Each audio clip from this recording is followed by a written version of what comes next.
Hi everyone, so for today's video kay i-try ni natong WD-40, and since I have a problem with the kalawang of my motorcycle and the car, so actually sa car yung sa ano lang sa key, so I bought this WD-40 and they said it's really effective for the kalawang or for the mga taya-taya ba, since I'm living near the sea. So andito po ako malapit sa dagat, so sabi nila ay madali daw siyang magtaya or mag-rust.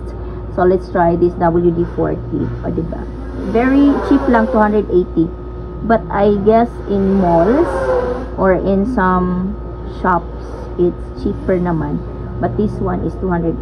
So ayan, let's try kung effective ba talaga siya, o diba. Mauna siya, o diba? Daghan na kayo siya taya no. So, let's try kung effective ba siya. So, let's do it.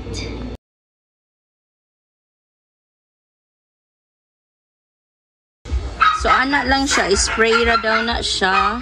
And then, let's leave it for 3 to 5 minutes. Dayon, ato siyang i-wipe or ato siyang i-brush using the toothbrush. So, ayan.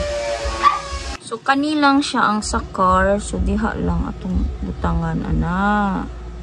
O, diba? Kana romansad siya. Then, after 3 to 5, ato siyang i-brush, ana.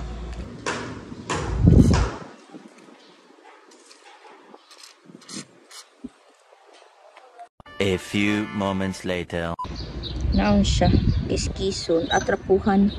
Or brushan. Pwede siya kiskison o brush.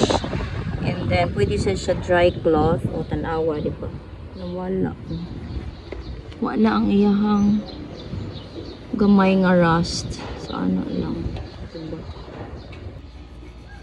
Brushan na siya after 5 minutes. So, let's see kung makuha ba siya, no?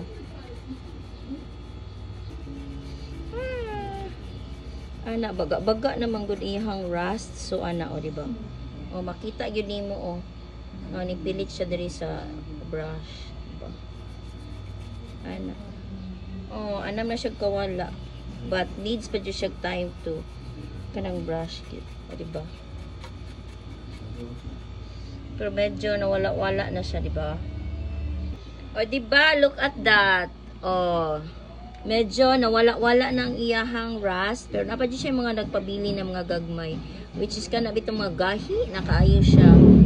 Kana siya, gahi na kay siya tanggalon. Needs to take time to brush pa yun siya para totally mawala siya. But very nice, maganda siya.